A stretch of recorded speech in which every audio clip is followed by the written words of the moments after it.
Hey guys, what's up? Welcome back to Mandy's Corner Pub. Come on in, pull up a stool, relax, and let's get started with Rise Tuesday. Okay, I planned on having another interview ready this week, but I had a few days. I was pretty sick. I got behind. So this week we're just gonna do a little bit out of Rise and talk to you guys about a couple of things. So it's gonna be kind of a short video, but next week you'll have more interviews coming up. So it'll be good, I promise. All right, guys. One of the first things I want to talk to you about is the YouTube channel. Uh, between writing and streaming and recording, what I think I'm going to have to do is kind of cut back on my recording. So I'm going to cut it back to like 3 videos a week for right now. It'll be Rise Tuesdays, Rise and World Season 1, and then the Walking Dead prison playthrough that we started, and I'm going to try to start getting that content rolled back out this week or next week, now that I'm trying to get caught up. Now, if you want to see me killing zombies, fighting things, head on over to my Twitch, Mandy Seymour, and I'll be streaming on there. I've got a schedule posted on my Twitch for my Twitch streams, and I'm going to update my YouTube schedule on there pretty soon. So, and when A17's 7 Days to Die A17 drops, I'll probably add some more of that back to the YouTube channel. And as I get into a little bit of a groove and get used to this new situation, this new schedule, I'll probably pick up a few more videos here and there. But for right now, I'm just going to stick to the 3 a week. And why are we in my kitchen? Because our house is 2 stories. The bottom floor operates on one AC unit, the top floor operates on another, and my office is on the top floor, and that AC unit went out on us, and the parts to fix it won't be here for another day. So it's just too hot up there, so I figured just do it in the kitchen. You know, I hope you guys don't mind. But, I haven't even picked.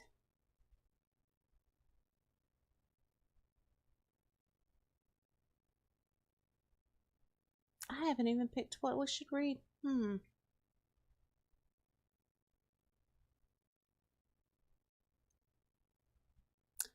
Wonder, what should we read?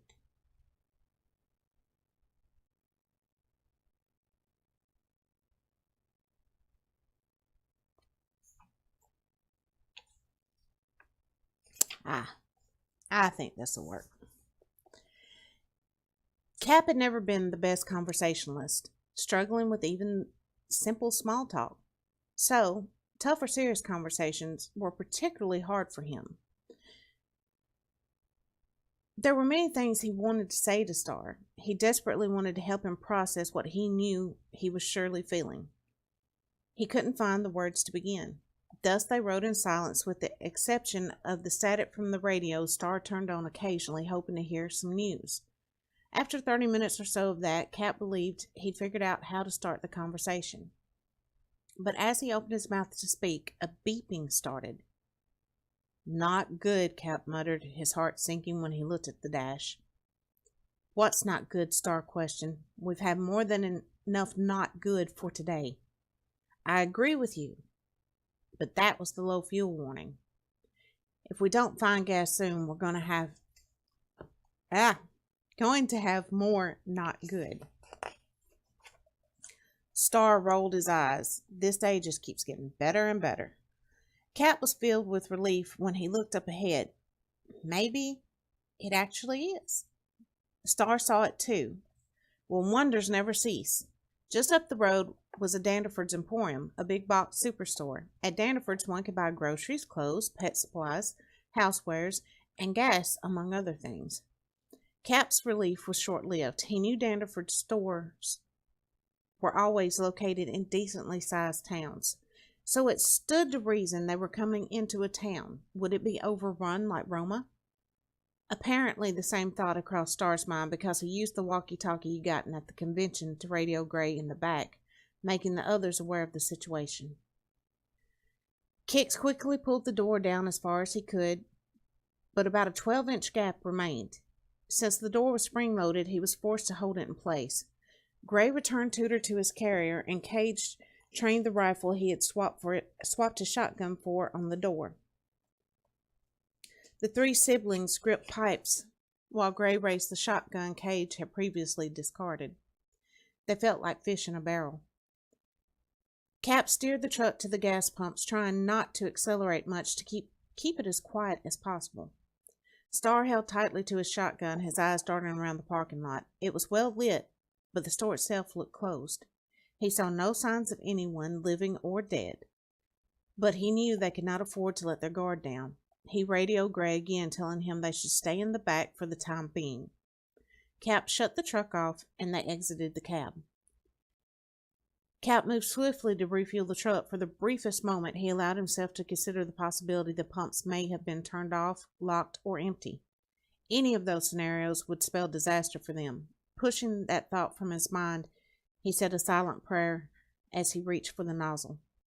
He felt nauseous when he flipped the lever, and nothing happened. I'm going to leave it right there, guys. That, of course, was from the original Rise, and Rise Mind Over Matter will be out June 22nd, and if all goes as planned, there will be another Rise out, the third installment, out around Christmas. So, might make a good gift for somebody. You never know. Now, I wanted to talk to all you writers out there for just a second. A lot of people have asked me different advice about writing, my process, that's this, that, and the other. One of the biggest things I can tell you is to anybody that inspires you, to keep them in mind, keep things they may say or do in mind and close to you. It's something that when you're feeling a little low or feeling a little writer's block, you can look over and go, hey, you know, that lifts me up a little. One of my favorite writers, Stephen King, of course. And everybody knows him as the horror master. But that's not all there is to him. I mean, the movie Stand By Me. Some people don't know it, but it came from one of his short stories entitled The Body. And Stand By Me is absolutely one of my favorite movies. The story, The Body, I love it. It's, oh, what's the best way to put it besides nostalgic? It's endearing, it's heartwarming and heartbreaking all at once. And a lot of people don't expect that from Stephen King. Well, this is something else that he did that a lot of people don't expect. Stephen King on writing, a writer's memoir. Well, a memoir of the craft. As you can tell, I have several spots marked in here. This is one of the best books that an aspiring writer can read. I highly recommend, if you're a writer, if you're thinking of going into writing, if you're thinking of putting your work out there for the world, whatever, pick this up and read it. I promise you it's well worth the money, and it can be a great asset for any writer. So, just wanted to drop that note on you guys. Well, for now, I am going to call this here, and like I said, I will get new content up on the YouTube channel either, this week or next week. I'm getting back into a groove, and if you feel like it, come over to Twitch, hang out, check me out over there, check out the guys that hang out in my chat, bunch of great people. I think you might have some fun.